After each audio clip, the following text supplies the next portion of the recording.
안녕하세요. 지역 생존 프로젝트 우리 고향 안녕하십니까? 이승현입니다. 수도권이라고 하는 거대한 블랙홀이 지역의 모든 가능성을 빨아들이고 있는 형국입니다. 이런 상황에서 지역의 경쟁력을 어떻게 키울 것인가에 대한 논의가 필요한 시점인데요. 하나의 방법으로 떠오르고 있는 게 바로 메가시티죠. MBC 강원 영동, 충북, 대전, 광주, 목포, 제주 MBC가 공동으로 마련한 프로그램 5번째 시간, 메가시티의 본질, 공생 전략이 필요하다. 메가시티란 무엇이고 가능성은 있는지 깊이 있는 대담으로 현안을 빠르게 진단해보는 코너입니다. 중앙대학교 마강래 교수와 함께 지금 왜 메가시티에 주목해야 하는지 짚어보겠습니다.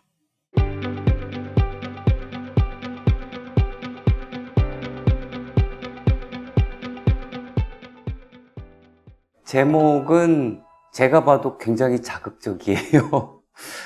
근데 대부분의 출판사에서는 책 제목을 저자한테 맡기지는 좀 않습니다. 저는 책 제목을 지방분권이 지방을 망친다라고 지었지만 강력한 분권론자입니다.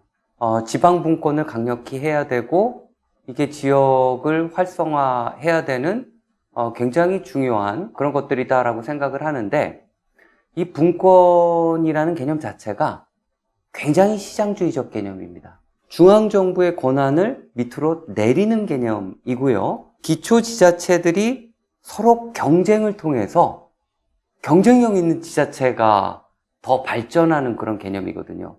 이런 개념은 그래도 자본주의 사회니까 어느 정도 긍정적인 효과를 낼 수가 있겠지만, 우리나라처럼 이 지방자치단체가 너무나 운동장이 크게 기울어진 상태, 그러니까 어떤 지자체는 100만이 넘고 어떤 지자체는 5만이 안 되는 이제 이런 상황에서의 분권은 지역의 부익부 빈익빈 현상을 가져올 수 있다는 거죠. 분권을 하려면은 균형 발전을 먼저 염두에 둔 어떤 공간적 바운더리라든가 이제 그런 것들을 염두에 둔 거를 먼저 고민을 하고, 그 공간적 바운더리에 맞는 중앙정부의 권한을 적극적으로 이양을 해서 지역 발전을 도모하는 전략이 우리한테 필요하다라는 게 핵심 내용인데, 그 제 책 제목이 이제 지방분권이 지방을 망친다라는 거죠. 현 상태에서 제대로 계획되지 않는 상태에서의 분권은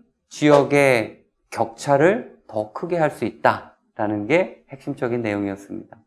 지역의 격차는 산업구조의 변화와 굉장히 긴밀한 관계가 있습니다. 우리가 4차 산업혁명 시대라고 얘기를 하는데, 청년들이 선호하는 첨단 산업들의 입지가 대도시, 그 다음에 대도시의 교통 결절점 중심으로 빠르게 성장을 하고 있습니다. 실질적으로 일자리가 거기 생기다 보니까 청년 인구의 이동이 거기 있고요. 그 다음에 이런 첨단 일자리들은 청년 인구의 이런 여러 가지 아이디어, 이런 것들을 굉장히 필요로 하다 보니까 대도시만 성장하는 어떤 그런 효과가 있었던 거예요. 이런 상황 속에서 그럼 4차 산업혁명의 흐름은 우리나라에만 있는 게 아니지 않느냐, 해외에서도 이런 공간 격차가 점점 발생하고 있느냐, 그렇게 궁금해 하실 수도 있을 것 같아요. 맞습니다. 해외에서도 이런 4차 산업혁명의 흐름이 본격화된 2010년부터 대도시 집중 현상, 대도시로의 청년 인구 집중 현상이 굉장히 강하게 발생을 하고 있습니다. 하지만 우리나라 같은 경우에는 그 정도가 다른 나라보다 훨씬 심합니다. 우리는 고려시대부터 중앙 집권적 관습이 굉장히 강했고요.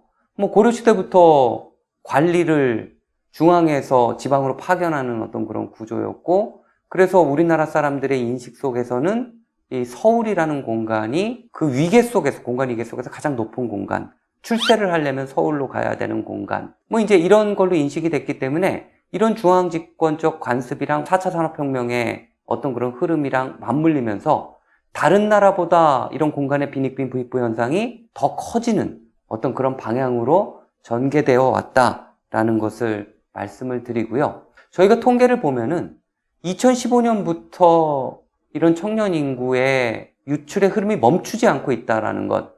지방광역시의 청년 인구를 100명으로 봤을 때 매해 1.5명 정도씩 지금 유출되고 있는 상황이고, 증가세가 더 커지고 있다라는 것. 그럼 우리가 간단한 계산을 한번 해볼 필요가 있어요. 여기에 복잡한 통계 모형이 필요하지 않습니다. 청년이 100명이 있는데 1.5명씩 매해 20년 정도 빠져나간다.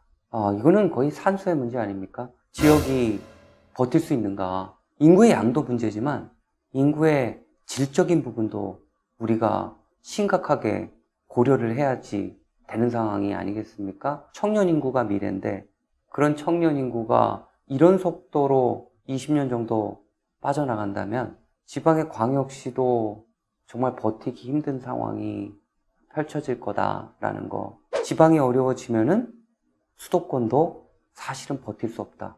수도권과 지방이 연결되어 있기 때문입니다. 이거를 그대로 내비둔다라면은 아마 우리 블루마블 게임처럼 더 많이 가진 사람이 더 부자가 되고 그렇지 않은 사람들이 더 가난해지는 마태 효과가 나타날 수밖에 없어요. 우리는 그거를 공동체란 이름으로 중앙정부, 그 다음에 지방정부가 개입을 해서 세금을 걷어서 다시 한번 재분배하는 어떤 그런 노력을 하고 있습니다. 우리가 가장 강력한 수단으로 쓰는 지방 교부금, 교부세, 국세를 통해서 걷어서 지역에 배분하는 방식으로 이렇게 격차를 조정했는데 이게 충분하지 않다는 겁니다. 충분하지 않기 때문에 이런 격차가 점점 벌어지고 있는 거고요. 그러면은 저희가 이런 균형 발전이 나라를 어렵게 하는 상황으로 가고 있다라면은 시장 원리를 잘 이용한 지역 균형 발전 정책을 써야 되지 않을까라는 산업 구조가 변화하고 있습니다. 이런 서울과 같은 일자리가 생기는 공간, 이 산업 구조에 맞춰서 이런 공간을 지역에도 여러 곳, 최소한 두세 곳이라도 잘 구축해 낸다라면은 기본적으로 거기에 일자리가 생길 수 있는 어떤 그런 여건이 되고요. 청년들의 정주 환경도 좋게 좀 가꿀 수가 있고요. 그래서 이런 공간들을 지역과 잘 나누자라는 겁니다. 메가시티는요, 조금 더 이제 학술적인 용어로 들어가게 되면은 초광역권이다라고 불려요. 우리가 광역권이라고 부르면은 우리가 기초 지자체가 있지 않습니까? 시도 있고 군도 있지 않습니까? 요건 이제 기초 단위예요. 근데 기초 단위로만 도시계획을 할 수가 없어요. 기초 단위 사이에 도로가 지나가기도 하고요. 기초 지자체 내에서 소각장이라든가 화장장이라든가 이런 거 다 세울 수가 없어요. 우리나라는 226개의 기초 자치단체가 있는데요. 모든 걸 다 세울 수 없지 않습니까? 응급의료시설을 226개를 만들 수가 없는 거고요. 그 다음에 대형 백화점을 또 226개를 만들 수가 없는 거예요. 그렇기 때문에 기초 지자체 간의 어떤 그런 이렇게 연계가 된 시설들, 이런 광역시설들이라고 불리는데요. 기초 지자체 간의 어떤 같이 쓰는 인프라, 도로, 철도, 상하수도, 그 다음에 화장장, 소각장, 그 다음에 병원 등등 이런 것들이 굉장히 중요했는데 이제는 더 넓은 범위에서 교통통신의 발달 때문에 계획을 해야 되는 어떤 그런 상황이 발생을 하게 되는 거예요. 도시가 예전에는 요만한 수준에서 작동을 했는데 이제는 더 큰 수준에서 작동해야 되는, 주민들이 훨씬 더 좋은 서비스를 받을 수 있는, 그래야 기업들이 그런 공간에 입지할 수 있는 어떤 그런 상황이 발생을 한 거죠. 예전보다 공간적 차원에서 더 커졌다라는 의미에서 메가라는 단어가 붙었고요. 여러 도시들이 잘 연결된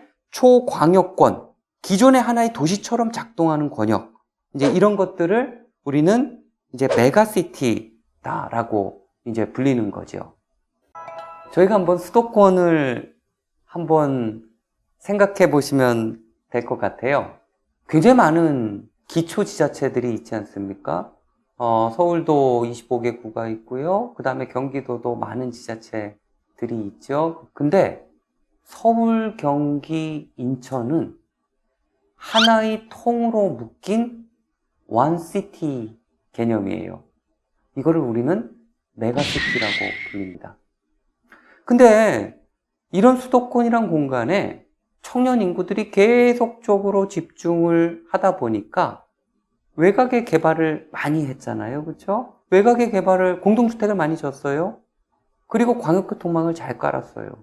더 넓은 공간이 원시티 개념으로 슈퍼 메가시티로 이제 진화를 하고 있는 거예요.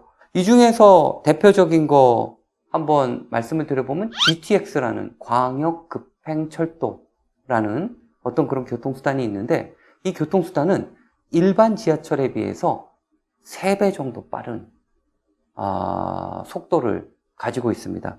파주에서 서울역까지 20분, 송도에서 서울역까지 20분, 송도랑 서울역이랑 지금 엄청난 거리 아닙니까? 동탄에서 서울역까지 또 20분 정도가 걸립니다. 수도권의 거점, 이런 교통의 결절점은 엄청난 힘을 갖는 지역이 된 거예요. 2017년도, 그러니까 지금으로부터 몇 년 전이지 않습니까? 그때 지방도시 살생부라는 책을 썼죠. 핵심적인 내용이 수도권이 슈퍼 메가시티로 진화하고 있다.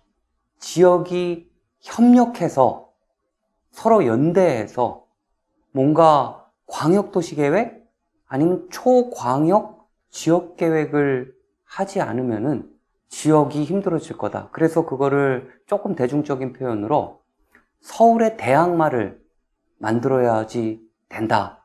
그 다음에 그 대항마는 거점 체계를 잘 갖춘 초광역권이 되어야 된다라고 주장을 했어요. 2017년 그 당시에 일부 그 학자들, 그 다음에 지역에 계시는 분들로부터 되게 큰 비난을 받는 상황이 있었습니다. 지금은 많은 사람들이 공감을 해주세요. 왜 그때 이런 얘기가 나올 수밖에 없었는지. 상황이 너무 어려워지니까 지금은 그래도 거점 중심으로 뭔가 미래를 도모할 수 있는 어떤 그런 전략을 짜고, 그 다음에 지역이 활성화될 때, 그런 거점이 활성화될 때 그 거점의 이익을 주변으로 잘 나누자라는, 그래서 이게 메가시티란 이름으로 굉장히 많이 논의가 되고 있고, 더 정치권에서도 이를 서포트하기 위한 움직임이 나와 있는 것 같아요. 그럼에도 불구하고 메가시티에 대한 여러 가지 이제 잘못된 믿음, 미신 이런 것들이 존재하는 것 같아요. 여기에 메가라는 말이 붙으니까, 아니 수도권에 버금가는, 수도권에 대응할 만한 어떤 그런 메가시티를 어떤 식으로 지역에 구축할 수 있을까? 이거는 정말 뜬구름 잡는 얘기다. 그런 게 절대 아닙니다. 메가시티라는 개념은요, 기존에 있는 거점을 강화해서 서로 연계해서 인프라를 쉐어하자라는 거예요. 공동사업을 하자라는 거예요. 그게 하나의 도시처럼 작동할 수 있도록 하는 거고요. 첫 번째요. 요거는 그렇게 알고 계셔야 될 것 같아요. 새로운 도시를 만드는 개념이 아니다라는 거. 두 번째는요, 이 메가시티가 중소도시와 농어촌을 잡아먹는 어떤 그런 도시 아니겠냐. 어떻게 대도시만 성장하느냐. 이런 개념이 아닙니다. 초광역권 내에는요, 대도시 거점이 있고요, 중소도시 거점이 있고, 농어촌 지역의 작은 거점이 있습니다. 농어촌 지역의 작은 거점에는요, 수요가 없기 때문에 병원이 들어갈 수가 없어요. 그래서 중소도시 거점에 병원을 만들 수밖에 없는 거예요. 그러면은 그 농어촌 거점은 중소도시 거점의 접근성을 강화해서 농어촌 거점에 계시는 분들이 중소도시에 있는 병원이라든가 백화점이라든가 이런 것들을, 그 다음에 좀 위계가 높은 문화시설이라든가 이런 것들을 이용할 수 있게 해야 되지 않습니까? 그렇기 때문에 거점 전략이 필요한 거예요. 그래서 이거는 농어촌을 잡아먹는 메가시티가 아니라 대도시, 중소도시, 농어촌이 서로 상생할 수 있게끔 하는 이 초광역권 내에서 이런 도시 전략이다라는 거예요. 메가시티는 대도시권만을 얘기하는 게 아니라 초광역권을 이야기하고 거기에는 다양한 거점이 있고 그 거점과 연계를 통해서 상생 발전을 깨하는 어떤 그런 전략이다. 저희가 메가시티의 궁극적인 목적은 광역적 협력 사업을 제대로 하는 겁니다. 지역이 발전하기 위해서는 철도, 도로 제대로 깔아야 됩니다. 이 지역의 역량을 강화할 수 있는 쪽으로 노선이 배정이 되어야 되는 거고요. 의료도 마찬가지입니다. 우리가 의료시설 하나가 있으려면은 그 배후에 수요가 충분히 존재해야 돼요. 그 배후에 수요가 충분히 존재하려면은 교통망으로 그 수요를 모아줘야 됩니다. 그 모아준 곳에 상급 의료시설이, 우리 종합병원 있잖아요. 닥터 헬기도 있고, 병상수도 많고, 응급의료센터도 있고, 이제 이런 곳들을 잘 설치할 수 있도록 하는 어떤 그런 조건들을 만들어 줘야 되지 않습니까? 교육도 마찬가지입니다. 지역에 있는 대학이 어려워지지 않습니까? 이 교육도 사실 대학들도 지역 간의 연계가 필요해요. 그 중에서 가장 중요한 것은 교통망의 확충입니다. 제가 그렇게 강조드리고 싶습니다. 제가 아까 말씀드린 것처럼 500만에서 800만 정도가 되면은 하나의 도시국가처럼 작동을 할 수 있는 어떤 그런 여건이 되는데요. 그 인구를 초과하게 되면은 집적의 불경제가 발생하는 경우가 많아요. 우리 수도권을 보게 되면은 2,500만이 되지 않습니까? 2,500만이 되기까지 굉장히 다양한 절차를 거쳤어요. 집적 불경제를 치유하는 차원에서 계속적으로 도시의 외연이 넓어지면서 지금 2,500만까지 간 거예요. 그러니까 서울의 기능적 공간이 점점 넓어진 거죠. 실질적으로 이 서울의 경쟁력을 강화하기 위해서는 이 밀도 압력을 완화해야 된다라는 거고요. 서울과 비슷하게 작동할 수 있는 어떤 인구 500에서 800만 정도의 강력한 어떤 그런 초광역권 이런 것들을 만드는 게 지역도 살고 서울도 사는 어떤 그런 방안이 아닐까 그렇게 생각을 하고 있습니다. 이런 메가시티 초광역권 전략이 성공할 수 있는 키워드는요, 연계와 상생이라고 생각을 하고 있습니다. 지역이 너무 어려워지다 보니까 우리가 선택과 집중을 해야 되는, 이거는 최선의 선택이 아니라 더 나빠지는 거를 방지하는 차악의 선택이 되어버린 거예요. 이것도 아니면은 저희가 어떤 대안을 모색해 볼 수 있겠습니까? 그런 차악의 선택을 하는데 거점만 강화된다. 저는 안 하는 게 낫다라는 생각이 듭니다. 거점이 커지려면요, 기본적으로 그 주변에 있는 비거점 지역이 희생되는 경향이 강합니다. 왜냐하면 인구와 산업이 그쪽으로 쏠리기 때문에 이런 현상이 나타나는 거죠. 그럼 우리가 공간 설계를 할 때는 연계 전략을 잘 마련해야 돼요. 그 연계 전략은 거점이 성장을 해서 뭔가가 이익이 나고 여기가 발전된다면 그 이익의 일부를 비거점 지역과 같이 나누는 전략, 하나의 네트워크, 연계 전략이라고 볼 수가 있고요. 연계 전략은 교통만을 이야기하는 게 아닙니다.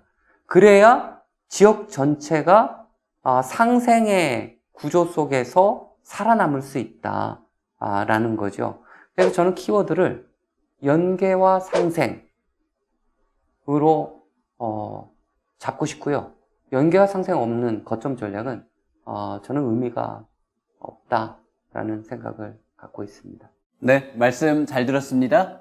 지역 생존 프로젝트 우리 고향 안녕하십니까? 그 5번째 순서로 메가시티의 본질, 공생 전략이 필요하다. 본격적으로 진행하겠습니다. 광주도시공사 사장을 역임하셨습니다. 광주대학교 도시계획부동산학과 노경수 교수님 모셨습니다. 안녕하세요. 맞습니다.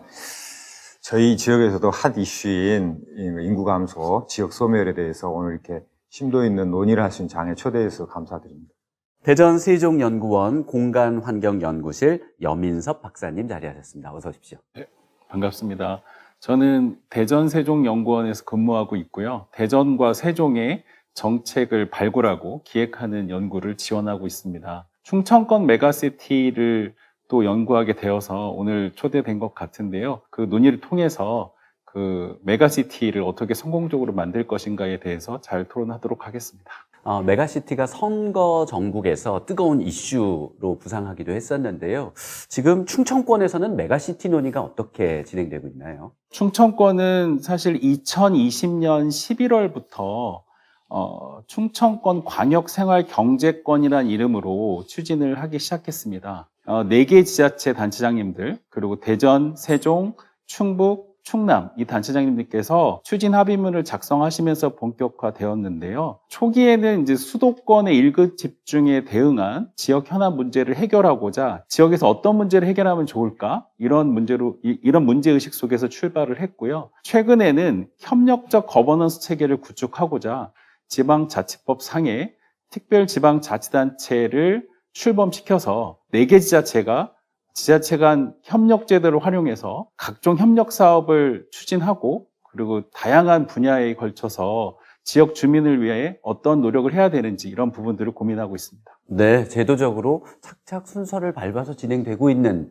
그런 과정인 것 같습니다. 전남권에서는 광주, 목포를 중심으로 논의가 되고 있죠? 광주 전남권이기 때문에 목포, 여수 이렇게 다 합한 네. 것이죠. 아마 목포라 한 것은 전남도청이 있어서 그러지 않을까 싶습니다만 광주 전남권 같은 경우는 문재인 정부 때부터 시도가 있어 왔습니다. 그래서 광주 전남 시장과 지사가 계속적으로 만나서 공동 선언도 하고 또 협의체도 만들었지만 결국은 그 동력이 떨어져 가지고 성과를 못 냈어요. 그러다가 최근에 와서 대구 경북, 부울경, 그다음에 충남 이런 곳에서 논의가 있다 보니까 세 지자체장이 전북, 전남, 광주시장이 만나가지고 이제 다시 한번 심기일전하자. 이 메가시티를 어떻게 소멸 부분들을 어떻게 해결할 것이냐 해서 동맹, 경제동맹 형태로 지금 가서 협의체를 지금 만들어내는 그런데 늦어서 지역 여론은 분발해야 된다. 그런 여론들의 평가가 있습니다. 메가시티 논의가 가장 먼저 시작됐던 건 이제 부울경 지역인데요. 부울경에서는 좀 논쟁도 있고 갈등도 좀 있었죠. 예전에 굉장히 적극적으로 추진을 해왔었죠. 그때 이제 협의체를 만들면서 협의체의 명칭이라든가 사무소를 어디다 둘 것인가부터 아주 조그만 문제부터 갈등이 되게 많았던 걸로 알고 있는데요. 되게 이해가 되는 상황이라고 생각이 돼요. 지금 226개의 기초, 그 다음에 17개의 광역, 이 현행 지도를 놓고 조선시대 어떤 행정구역 딱 놓고 보면은 놀라울 정도로 유사합니다. 그만큼 시간이 많이 지났다라는 거잖아요. 그렇죠? 지자체 간에 연계를 한다든지 행정구역을 통합한다든지 여기에 갈등이 없을 수가 없죠. 그렇죠? 근데 저희가 이런 갈등을 조절하는 과정에서 노력을 하고 어떤 역량을 발휘하는가가 실질적으로 대한민국에서 이런 논의가 있을 때 이 내공을 축적할 수 있는 어떤 그런 기회가 아닌가라는 생각이 듭니다. 앞으로 굉장히 갈등이 많을 것 같아요. 근데 이것도 우리에겐 굉장히 소중한 자원이 아닌가라는 어떤 그런 생각이 있고요. 메가시티 이렇게 연계협력 통합 논의는요. 지금 이 상황에서 우리가 선택 대안으로 하나로 선택할 수 있는 건 아니다라는 생각이 들어요. 선택이 아닌 필수의 영역이 아닌가라는 생각이 들고요. 저희가 이걸 슬기롭게 좀 잘 조율하고 또 해결해 나가는 게 필요할 것 같다라는 생각이 듭니다. 네, 마강래 교수님께서는 이제 메가시티는 필수라고 이렇게 주장을 해 주셨는데요. 가장 중요한 건 정치권도, 행정도, 연구기관도 아니고 시민들일 것 같습니다. 지역의 시민의 목소리를 들어봤습니다. 메가시티가 지역 소멸의 대응 방안 중에 하나인데 메가시티에 대해서 어떻게 생각하세요? 굉장히 필요하다고 생각하죠. 왜냐하면 수도권에 집중되어 있는 관이라든가 아니면 여기 경제를 움직이는 여러 가지 요인들, 교육 여건 이런 것들이 수도권에 집중함으로 해서 지방이 소멸되는 위기에 봉착하게 되거든요. 그것을 지방으로 분산함으로써 또 지방에 단순하게 분산하는 게 아니고 그 지역의 특색에 맞게 개발을 함으로써 그 지역의 특색도 살고 그 지역에 특화된 걸 함으로써 수도권과 대견할 수 있는, 동등하게 경쟁할 수 있는 그런 시스템을 만들어주는 것 같아서 굉장히 좋은 정책이라고 생각하고 있습니다. 젊은 친구들 뭐 연극이나 영화 그런 거 보러 서울로 많이 가잖아. 근데 지방에서도 이제 그런 것이 쉽게 올 수 있는 그런 여건이 마련된다면은 굳이 뭐 서울 가서 살라고 하는 일이 뭐 적어지지 않을까 하는 그런 생각도 해요. 그래서 인구 유입도 될 수 있고, 그리고 또 지방의 장점이 인감이 있기 때문에 그 인감이 넘치는 세상에서 살고 싶지 누가 아웅바둥 살고 싶은 사람은 없을 겁니다. 제 생각은. 메가시티 같은 굉장히 좀 다 같이 도시 간에 단합을 하는 그런 좋은 정책들이 많이 펼쳐지면은 그럼 이제 이런 횡할 농구장에 좀 아이들이 많아져서 농구할 사람이 많아지지 않을까, 좀 그런 기대를 하고 싶습니다. 마음이 합쳐져서 정부나 이 주민들 지방에서 합쳐진다고 하면 서로가 다 좋은데, 그게 사실은 말은 그렇게 얘기를 한다 하더라도 쉬운 일은 아니라고 생각을 하고 있습니다. 제 마음엔 개인적으로 생각할 적에는 좋은 일이라고 생각을 하는데, 그게 과연 마음의 모든 여러 가지가 서로 단합이 돼서 되느냐 안 되느냐, 이게 문제죠. 마음적으로는 하고 싶은 마음은 있으나. 네, 시민들의 다양한 목소리 들어봤습니다. 지역이 경쟁력을 갖추기 위해서 규모의 경제를 갖춰보자라는 게 이제 메가시티일 텐데요. 균형 발전의 큰 틀을 공유하는 거는 공통적인 것 같고요. 하지만 지역에 따라 온도차 그리고 속도 차이도 좀 있는 것 같습니다. 노경수 교수님, 그 인구 감소, 지역 소멸과 관련해서 이제 전라권에서는 어떻게 좀 진행이 되고 있는지 말씀해 주시죠.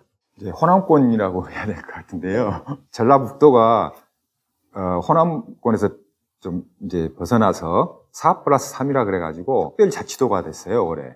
그래서 항상 광주권에 대해서, 전남권에 대해서 피해의식이 좀 있었거든요. 자기 목숨 못 찾아간다. 그래서 이제 이탈한 그런 형태인데, 메가 단위로 가는 그런 기조에서 전라북도에서 상당히 지금 고민이 많은 것 같아요. 국가의 예산이 이 메가시티 쪽으로 흘러가면 독립돼 있는 데서는 못 받는 게 아니냐. 그렇다고 해서 다시 광주로 가다니 또 문제가 될 수 있을 것 같고.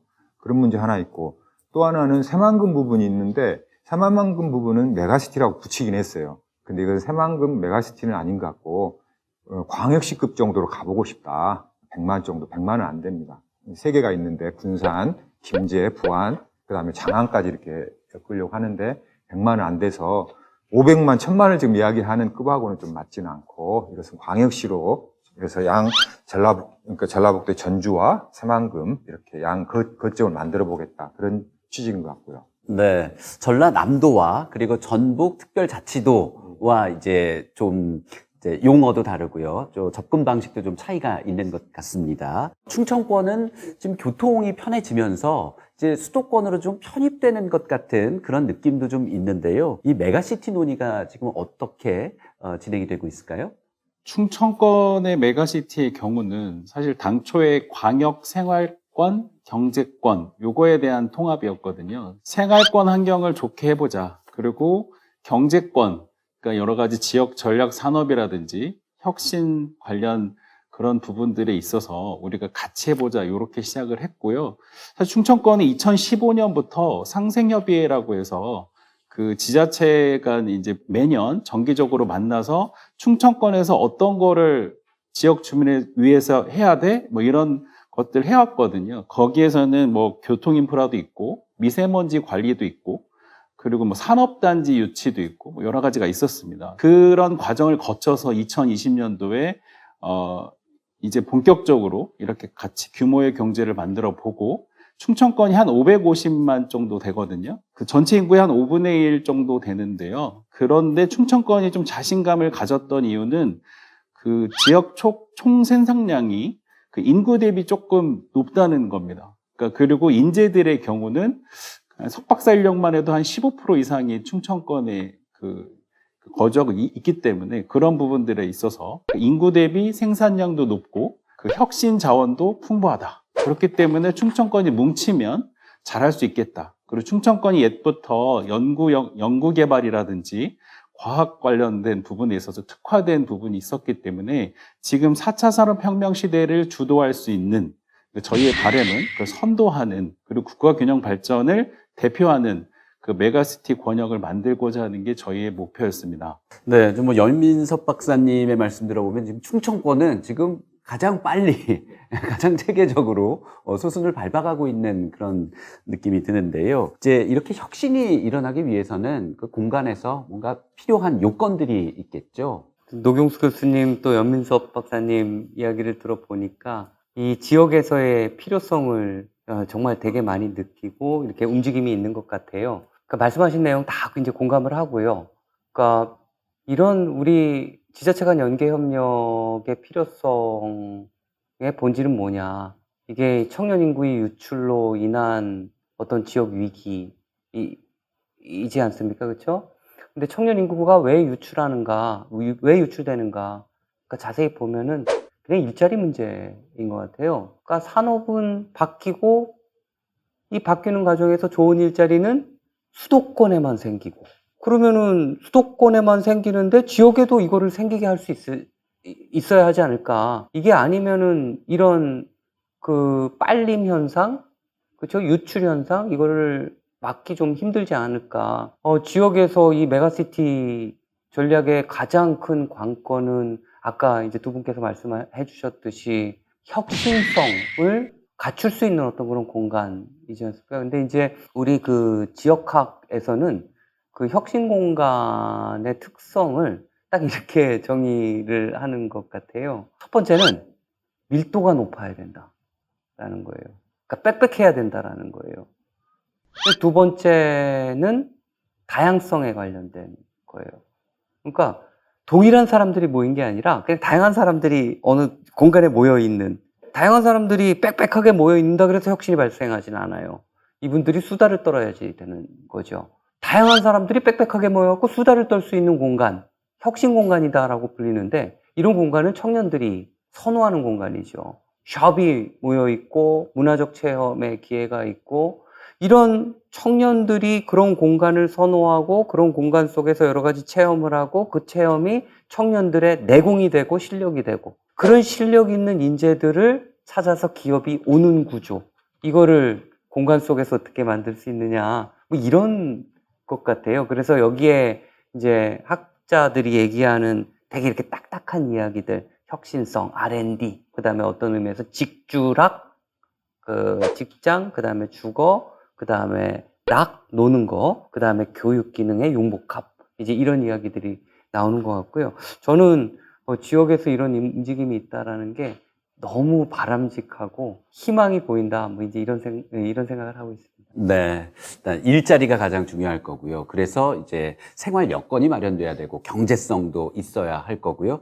거기에 또 이제 놀이까지도 마련이 돼야만 우리 청년 인구가 또 정주를 하고 머물 수 있을 텐데요.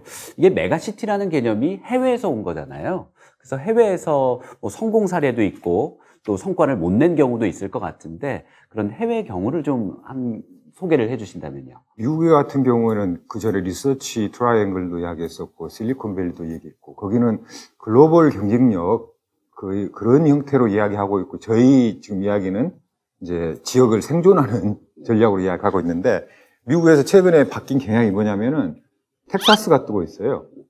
그 기업하기 좋은 20개 도시에서 10권 안에 든 게 5개가 텍사스에 있어요. 달라스, 휴스턴, 그 다음에 오스틴, 뭐 이런데 삼성 공장도 거기 지금 들어가요. 지금 옛날 LA 쪽은 옛날 얘기가 된 그런 상태예요. 그러니까 그 지역이 도대체 왜 그렇게 성장하게 됐냐?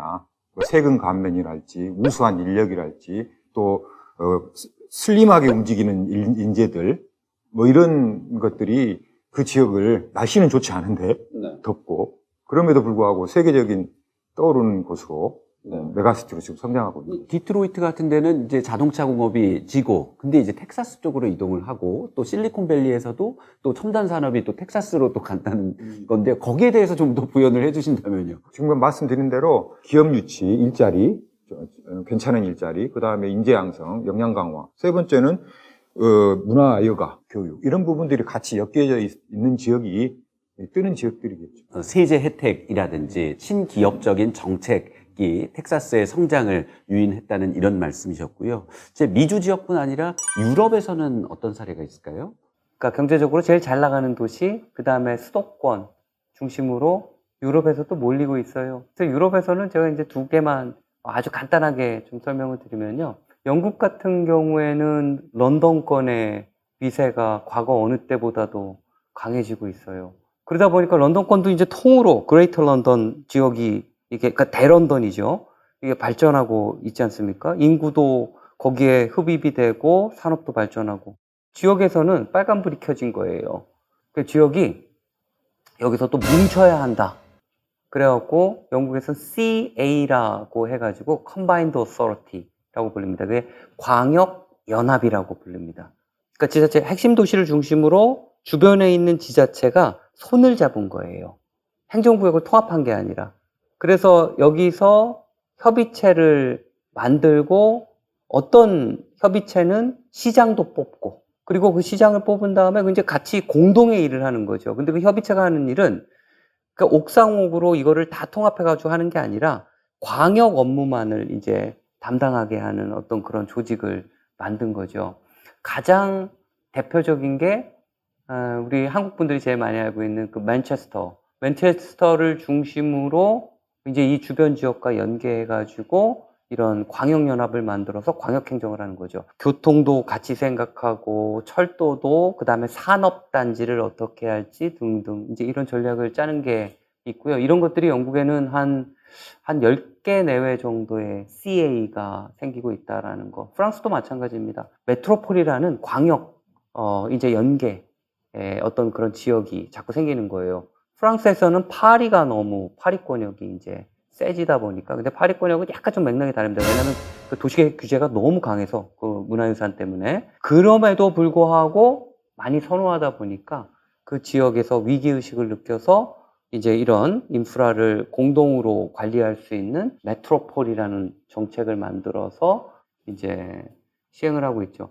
네, 유럽은 특히 뭐 영국, 프랑스도 그렇고요. 지방 분권 그리고 지역의 자치 이런 특수성이 있고 역사, 문화적 배경도 있어서 우리나라에 바로 적용하기에는 좀 무리가 좀 있을 것 같은데 가까운 일본의 사례를 우리는 많이 참고를 하잖아요. 일본에서는 어땠나요? 일본은 그 간사이 연합이 대표적입니다. 그러니까 간사이 광역연합 같은 경우는 사실 꽤 오래됐습니다. 1955년부터 그 2003년까지 우리가 주정부 차원의 그러니까 도주제라고 하는데요. 이런 걸 설치해야 돼. 우리가 동경하고 맞서서 우리의 원래 관서지방의 전통을 유지하기 위한 어떤 노력을 해야 될 것 같다. 그리고 연합제도도 창설하고 뭐 여러 가지 이제 경제 연합 같은 것도 만들고 그랬거든요. 근데 이제 제가 간사이 연합을 가봤을 때도 한 12개 지자체가 모여 있는데 간사이 지역은 바다에 또 같이 이렇게 인접해 있는 그 도시들이 이렇게 연합체를 이루면서 산업 구조도 비슷한 것 같아요. 다만 이제 여기에 주변 지역의 효고현이라든지 도쿠시마현이나 도토리현 같이 좀 외곽 지역까지도 포함을 해서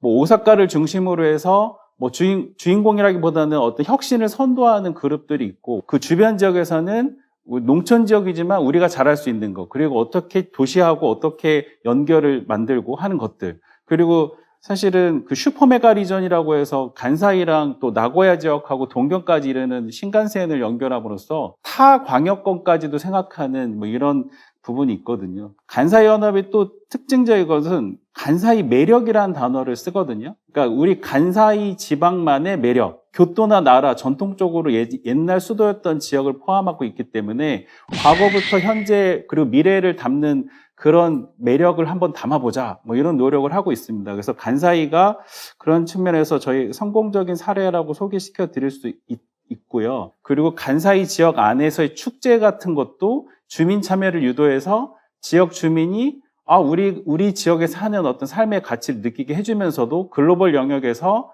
우리가 이런 메가 이벤트, 큰 이벤트도 개최하고 전략 산업들을 잘 유치하고 있다. 이런 부분까지 지금 저희한테 알려주고 있습니다. 메가시티를 했을 때 이제 중심이 되는 부분이 있고 또 여기에 협조하는 뭐 양보와 타협, 역할 분담이 중요할 것 같은데 부울경의 경우에 이 부분에 대한 갈등이 가장 좀 컸었던 것 같습니다. 이런 갈등을 좀 완화하고 좀 타협을 이뤄내기 위해서는 글쎄요, 충청권과 부울경 지역 또 특수성이 있고 차이가 좀 있기는 할 텐데 충청권의 입장에서 봤을 때는 부울경 지역은 어떻게 좀 접근을 하면 좋겠다고 생각을 하시는지요? 부울경은 그래도 해안, 바닷가를 중심으로 무역항을 갖고 있고, 뭐 울산 같은 경우는 이제 대규모 산업단지도 갖추고 있고, 그 마산, 창원 뭐 이런 쪽에 같은 경우는 그 뭐 예전부터 수출 자유지대였기도 했고, 그 바닷가에 인접한 지역으로서의 장점을 좀 갖고 있는 것 같습니다. 그래서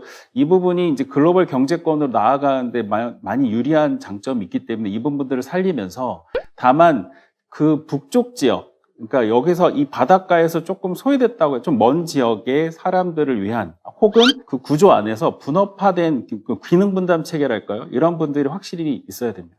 네, 충청권에서는 뭐 태안, 홍성 이런 지역의 특수성을 감안해서 좀 역할 분담이랄까요? 이런 양보와 타협이 잘 이루어지고 있는 건가요? 저희 같은 경우는 아무래도 우리나라가 경부 축에 많이 투자가 돼 있어서 경부선 철도나 호남선 철도가 지나가는 지역의 도시들의 인구가 되게 밀집이 되어 있습니다. 그래서 충청권도 역시 그 천안아산, 뭐 세종, 오송, 대전, 세종, 요 지역에 좀 인구가 많이 밀집되어 있는데요. 이 인구들을 펼쳐지는 그런 전략보다는 일단은 이 지역을 그 수도권에 대응하거나 우리나라에서의 경쟁력, 그리고 글로벌 경쟁력까지 창출할 수 있는 지역으로 일단 만들고, 그 다음에 동서방향의 철도망이나 도로망들을 잘 구축함으로써 그 여기에 힘을 주변으로 잘 펼쳐주는 그것들의 핵심 역할을 지금 우리 현 정부에서 하는 혁신도시나 여러 가지 기업도시 같은 것들이 많잖아요. 충청권에도 있습니다. 거기에 이제 거점들을 만들고 혁신이 잘 흘러갈 수 있도록. 그리고 사실 기능 분담 체계가 제일 어려운데요. 서로 좋은 거 좀 고부 가치를 하고 싶어 하니까요. 근데 이 부분에서 이제 조정이 필요하고, 그걸 위해서 저희 4개 지자체가 계속 협력을 해야 되고, 그래서 저희는 특별지방자치단체를 만들 건데, 이 자치단체에서 논의될 아젠다는 주로 기능 분담, 그리고 이 이익을 나눠 갖는 것이 아니라 어떻게 공유할 것인지, 그리고 공유된 이익을 또 일부는 어떻게 재투자할 것인지, 그리고 양질의 일자리를 어떻게 만들 것이며, 지역의 인재들이 여기서 잘 정착해서, 아까 직주락이라고 하셨는데, 이 직주락이 잘 갖춰져 있는 그 지역들을 많이 만드는 것, 이런 것들이 충청권에서 지향하는 바입니다. 네, 지금은 우리가 메가시티 이야기를 하고 있지만 사실 지역 균형 발전을 위한 노력들이 계속 있어 왔잖아요. 수도권, 뭐 특히 서울의 쏠림 현상이 심하다라는 위기의식을 가졌던 거는 박정희 정부 때부터 시작이 됐었어요. 그래서 70년대는 수도를 이전해야 된다라는 백지계획 논의도 있었고요. 실질적으로 좀 체계적으로 균형 발전 노력이 있었던 때는 노무현 정부 때부터였어요. 노무현 정부 때는 다들 잘 아시다시피 혁신도시, 기업도시, 행정중심 복합도시, 그때 나왔던 핵심 키워드가 사실은 클러스터, 혁신 클러스터라는 거였어요. 그러니까 거점이란 얘기가 조금 불편하게 듣는 사람도 많으니까 거점이 아니라 클러스터라는 영어를 썼었죠. 노무현 정부 정책이 그랬었고요.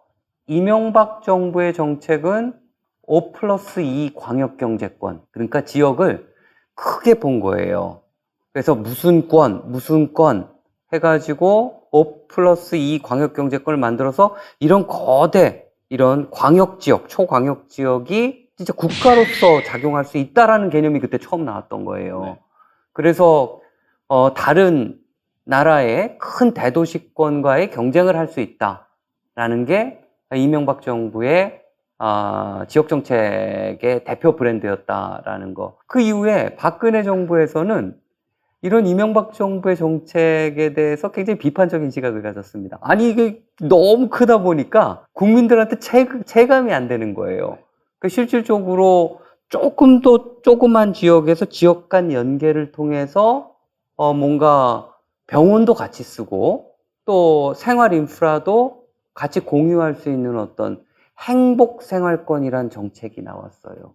그다음에 문재인 정부 들어서 문재인 정부 말기에 이런 이제 메가시티 개념이 등장하기 시작했죠. 근데 제가 지금 이 얘기를 조금 지루하지만 길게 얘기한 이유가 있어요. 메가시티 구축을 하는데 과거 정부에 이 세 가지 요소가 다 필요한 거예요. 광역적인 시각을 가지고 이명박 정부, 거점을 잘 구분을 해서 노무현 정부 때의 핵심 키워드죠. 그 거점과 거점을 잘 연계해서 어떤 기능적 연계를 통해서 지역 활성화를 꾀하자. 박근혜 정부 때의 핵심 키워드인 연계예요. 과거 정부의 노력이 저는 헛되지 않았다라는 생각이 이제 들고요. 그 세 가지 요소를 다 합쳐서 지금 종합판으로 이 메가시티 전략이 나오지 않았는가. 우리가 그런 노력을 했기 때문에 이거의 중요성을 지금 인식하고 있지 않는가라는 어떤 그런 말씀을 드리고 싶습니다. 이제 세종의 경우에는 이제 출퇴근하는 공무원들 많이 있고 정주, 교육이 이루어지지 않는다 이런 지적들도 있는데 지금 메가시티 논의는 잘 되고 있는 것 같습니다. 이 부분에 대해서는 국토 균형 발전 차원에서 본다면 어떻게 평가하시겠어요? 뭐 세종은 다 아시다시피 행정중심 복합도시로 만들어졌고 우리나라 국가균형 발전을 상징하는 도시죠. 국가행정의 중심 기능들이 많이 있어서 중앙행정기관이나 정부 출연 기관들이 많이 지금 몰려 있습니다. 말씀하셨다시피 주말에는 여기 이제 출퇴근 이제 수도권으로 다시 돌아가는 분들도 많고, 근데 지금 이제 10년이 넘은 지금 이 시점에서는 24년 6월 27일 인구가 39만 3,741명입니다. 제가 이거 한번 찍어봤는데요. 이게 점점 늘고 있어요, 매달. 그러니까 이 얘기는 10년이 넘어가면서 이제 여기에서 이제 출퇴근 양도 줄어들고 정착을 하는 분들이 많이 생겼다는 거거든요. 근데 이게 물론 주변 도시에서 인구가 뭐 여기에 정착할 수도 있고 수도권에 살던 분이 다시 뭐 이사 오는 경우도 있겠죠. 다만 중요한 거는 이제 시작이라는 거라는 거죠. 균형 발전의 상징 도시가 뭐 단번에 균형 발전, 여기 너무 막 균형 발전이 잘 돼 있어 이렇게 볼 수는 없고요. 인재 행정기관 옮겨갔고, 이제 세종시에서는 여러 입법기관이나 뭐 다양한 사법기관이나 이런 부분들이 같이 모여 있으면 좋겠다. 그래서 그런 것들이 국가행정을 잘 하는데 도움이 된다. 이렇게 지금 보시고 계신 것 같아요. 아쉬운 건 지금 그 17개 시도 간의 뭐 발전 계획을 수립할 경우 세종시도 거기에 들어가서 같이 수립하고 있거든요. 근데 이런 게 좀 아쉽습니다. 그러니까 무슨 얘기냐면 세종특별자치시잖아요. 그러면 세종시의 임무는 행정중심 복합도시를 잘 실현하는 것이라면 거기에 맞게 그런 계획들이 돼야 되는데 타 도시, 그러니까 17개 시도가 똑같은 뭐 산업이면 산업, 뭐 인프라면 인프라, 이게 비슷하게 경쟁하고 있기 때문에 이런 부분이 좀 문제라기보다는 구조를 좀 바꿔야 될 것 같습니다. 근데 이제는 필요한 건 초강력적인 시각인데, 근데 초강력이라는 것은 이게 결국에는 우리나라 모두가 잘 살자는 거고 우리 지역이 모두가 잘 살자는 거라면 이 지역 간 경쟁보다는 지역 간 공유가 좀 더 활발해져야 되고, 지역 간의 양보라기보다는 서로 잘하는 것을 밀어주고 내가 더 투자할 여력이 있으면 투자해주고까지, 여기까지 가면 성숙된 그 지역 균형 발전 정책이 아닐까 이런 생각이 들고요. 진정한 메가시티가 되려면 협력에 기반한 메가시티가 돼야 된다. 그럼 이 협력은 서로를 가로막고 있는 행정구역 경계라든지 칸막이라든지 이런 거를 다 허물어야 되거든요. 이런 시각들, 이것부터 없애면 저희가 지역 간의 균형 발전은 이루어질 겁니다. 다만 급하게 하기보다는 이런 것들은 계속 토론을 해야 되고 지역 주민이 참여해야 되고 그 지자체의 행정부와 그다음에 의회에 올려야 되고 거기서 논의를 또 치열하게 싸우겠죠. 근데 그러면서 성숙되어 가는 과정이 아닐까 이렇게 생각합니다. 네, 메가시티가 성공하기 위한 요건, 가장 중요한 것들 좀 요약적으로 말씀을 해주신다면요. 앞으로 저희 미래는 그렇게 호조건이 아닌 것 같아요. 그리고 지역의 어떤 위기는 지금보다 더 어려워질 가능성이 크고요. 이런 상황에서 저희가 정말 심각하게 고려해야 될 선택과 집중 전략이 아닌가 공간적으로. 이 선택과 집중 전략이 너무나 좋은 전략이라 가지고 우리가 이걸 써야지 된다 이런 게 아닙니다. 여러 가지 좋은 조건들이 있는데 좋은 옵션들이 있는데 그중에서 선택과 집중 전략을 써야지 이게 아니라 저희가 지금 앞으로의 미래를 보면은 너무나 안 좋아질 거기 때문에 이거를 좀 막을 수 있는 방안으로 뭔가를 택한다라면은 그게 차악의 방법으로 선택과 집중이 아닌가. 단 선택과 집중을 하되 그 선택된 지역은 그렇지 않은 지역에 대한 연대의 책임을 져야 된다라는 요 두 가지 선택과 집중, 그 다음에 연계, 협력, 교차 보전 이런 것들이 굉장히 중요하게 앞으로 공간 전략에 서 사용되어야 되지 않을까 그렇게 생각을 합니다. 호남 지역의 메가시티가 이제 성공적으로 정착하기 위해서는 어떤 게 필요할까요? 지금 상태로 봐서는 절박성에 대한 공유 같아요. 전남 지역만 하더라도, 그러니까 그 지역 같은 경우는 그대로 놔두면 죽는다 이런 뜻이거든요. 그냥 소멸한다. 그런 지역이 22개 시군 중에서 11개 반틈이에요.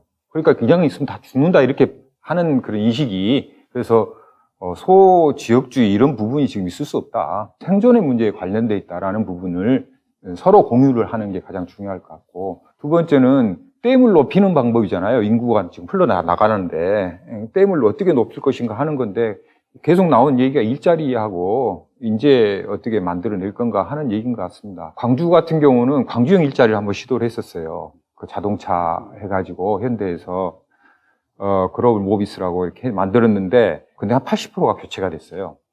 그만두고 나간 거예요. 왜 나갔냐고 보니까 광주시에서 지원해주겠다는 주거가 적당하게 안 된 거예요. 그 시점에 맞춰서.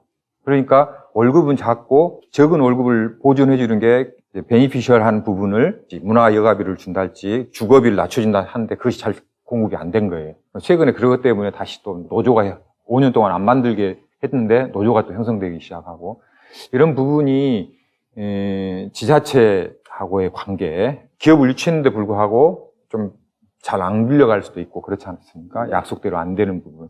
결국은 괜찮은 일자리를 어떻게 만들어낼 건가 하는 부분이 방울 어떻게 달 것인가하고 마찬가지인 것 같습니다. 이 메가시티 논의가 아직 별로 없는 그런 지역도 있어요. 이제 제주 지역이나 강원 지역이 그런 예가 아닐까 싶은데요. 그 마강래 교수님께서는 어떤 접근이 필요하다고 보시는지요? 이제 강원권과 제주권 어떻게 접근하면 좋을까요? 제주도가 엄청난 자원을 가지고 있지 않습니까? 그 나름의 특수성을 가지고 이런 천혜의 자원을 잘 활용해서 지역 발전을 꾀하는 전략, 저는 이런 방법으로 나갈 수 있다고 생각을 합니다. 저희가 지방시대위원회에서 4+3인데 4개의 광역권, 그 다음에 3개의 사실은 특별자치도예요. 그러니까 제주, 강원, 전북 이렇게 있는 거죠.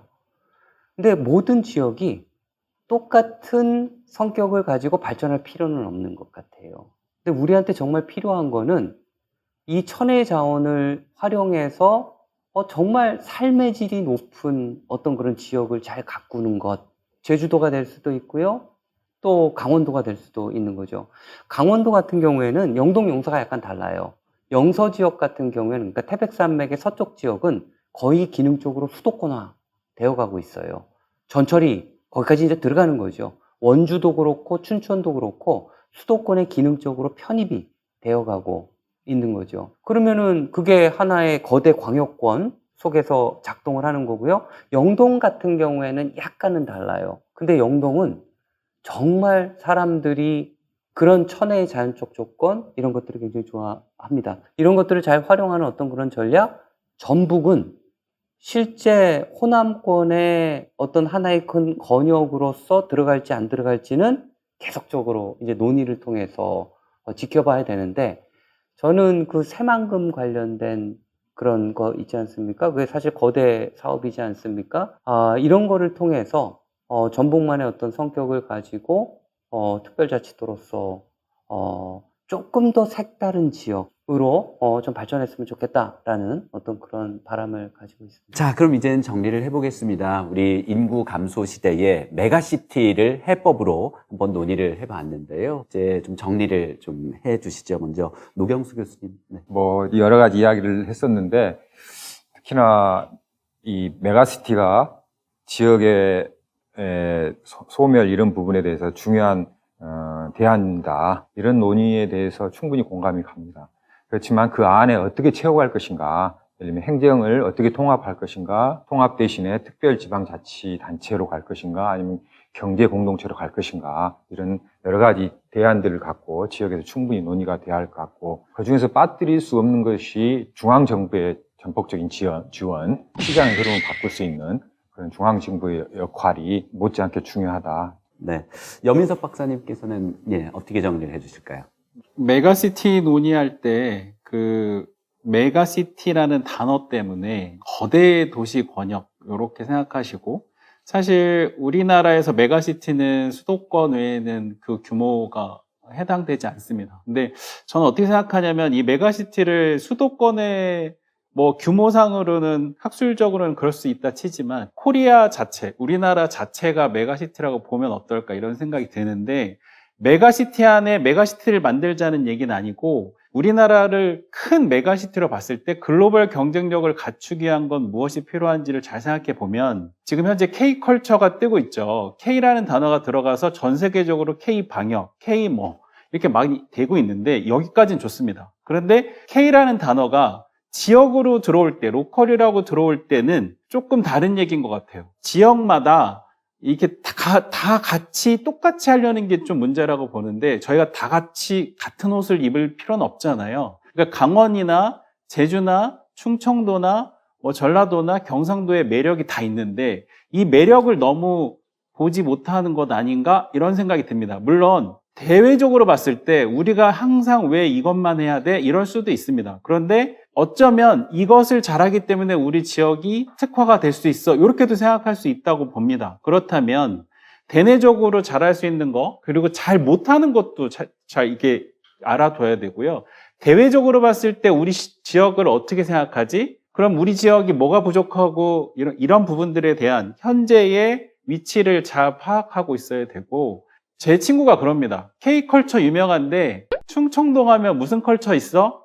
이게 이제 제 외국 친구가 그런 얘기를 하는데 뭐라고 말하지? 그러니까 우리는 과학기술이 좋고 뭐 충청도에는 뭐 금강이 있고 뭐 이런 정도예요. 그랬을 때 이게 과연 문화로 승화되기까지는 아직은 조금 시간이 필요한 것 같아요. 충청도라면 충청도에 자부심이 있어야 돼요. 그러면 충청권 메가시티는 성공할 겁니다. 왜냐하면 특화된 전략이 분명히 생길 거니까. 지금 현재는 각 지역마다 초강력권이라고 아까 4+3 말씀하셨는데 해놨습니다. 좋지만 여전히 경계가 있거든요. 사실 경계를 다 없앴을 때 우리나라 전체가 갖고 있는 경쟁력은 뭐고, 그리고 이 경쟁력 그 하위에 우리가 역할은 어떤 역할을 해야 되는 거가 분명히 정해져야 되고, 그게 정해지면 각 지역에서 진짜 주민들이 참여해서 할 수 있는 영역을 하나하나씩 해야 돼요. 지금 지역 축제가 엄청 많이 되는데 우리나라의 경우 봄과 여름, 가을에 주로 많이 하잖아요. 그런데 지역별로 특화된 축제가 있어요. 그런데 그거를 좀 브랜딩화해서 전 세계에 좀 펼쳐놓을 수 있는 그런 거를 갖추는 게 중요하다. 이게 산업의 영역이 될 수도 있고, 아까 말씀하신 관광 영역이 될 수도 있고, 뭐 사투리도 그럴 수 있을 것 같아요. 저는 저희가 왜 영국말도 따라하고 미국말도 따라하잖아요. 그럴 때 이게 좀 다른 그 매력이 또 있잖아요. 그러니까 저는 그런 매력들을 그 사이사이마다 매력이 지역마다 있을 건데 이 매력을 아직은 이 소중함을 잘 모르는 것 같아요. 그래서 이 부분을 빨리 찾아내서 잘 해내면 될 것 같고, 지금 수단은 많이 나와 있습니다. 저희 충청권이 지향한 특별지방자치단체라는 제도도 있고 행정통합이라는 제도도 있고 지역 간 협력 제도는 무수히 많습니다. 근데 이 수단을 잘 활용하지 못하는 건 무엇이냐면 목표의식이나 전략적인 이런 부분들이 서로 합의가 되지 않은 부분이 있는 것 같아요. 그래서 그 부분이 명확해야 될 것 같고요. 제가 계속 강조하지만 기능 분담 구조가 제일 어려운 것 같습니다. 우리 충청도 안에서도 4개 지자체가 면적도 다르고 인구도 다르고 거점 도시도 달라요. 지역 전략 산업에서도 그 혁신 자원도 달라요. 근데 이것들을 어떻게 기능 분담 구조를 갖추는지, 이것들이 일종의 파트너십이라는 단어로 이렇게 말씀드릴 수 있는데, 파트너십 안에서 우리의 어떤 소울을 가지고 이 전 세계 그 글로벌 경쟁력을 위해서 뛰어드는 게 제일 중요하지 않을까, 이런 생각이 듭니다. 저는 이제 도시계획을 했잖아요. 20년 정도가 지나면은 아마 우리는 하나의 도시국가를 얘기하고 있을 겁니다. 근데 그 도시계획의 가장 중요한 포인트 중에 하나는 이 도시 내 여러 지역들의 균형을 어떻게 잡을 것인가가 너무 중요해요. 그 마스터 플랜이. 서울을 봐도 마스터 플랜이 있고요. 그 마스터 플랜에 따라서 균형 발전을 하지 않으면 서울은 붕괴하게 되어 있습니다. 우리는 앞으로 20, 30년의 미래를 보고 대한민국을 하나의 도시로 보고 이 도시 내 균형 발전을 어떤 방식으로 해야 될지를 고민해야 되는 시점이다. 지금 주택을 줘도 4, 50년 가지 않습니까? 그래서 그런 시점이 아닌가라는 생각이 들고요. 수도권의 문제는 비수도권, 그러니까 지역의 문제랑 너무 긴밀하게 연결이 되어 있어요. 수도권에서 어떤 사업을 하는지가 비수도권의 생존 아니면 번영과 연결되어 있다라는 거예요. 그 중에서 저는 굉장히 가슴 아프게 생각하는 게 제가 신문지상을 통해서도 좀 굉장히 이렇게 부정적인 시각을 많이 냈던 것 중에 하나가 수도권의 GTX예요. GTX DEF에 대한 논의가 계속 나오고 있어요. 수도권 분들은 나쁘지 않겠죠. 생활의 편의가 높아지니까. 근데 저는 지역에는 너무나 안 좋은, 그러니까 지역을 어렵게 만드는 수도권 차원에서의 결정이에요. 이런 거에 대해서 지역이 목소리를 좀 더 내줬으면 좋겠어요. 시민들이. 수도권에 대한 정책도 유심히 좀 봐주셨으면 좋겠다라는 것. 그리고 어떤 정책은 지역에 유리하기도 하지만 굉장히 불리하게 작용할 수도 있다라는 것. 지역민들이 조금 같이 힘을 합쳐서 잘 모니터링하고 목소리를 내주셨으면 좋겠다라는 생각이 듭니다. 네, 마강래 교수님께서 끝으로 인식의 전환까지 이렇게 던져주셨습니다. 어떤 화두가 돼서 계속해서 건강한 논의가 이루어져야 될 것 같습니다. 네, 오늘도 반가운 편지가 왔습니다. 행복 로컬을 이야기하는 분이죠. 서울시립대학교 정석 교수의 정쌤의 로컬에서 온 편지 함께 보시죠.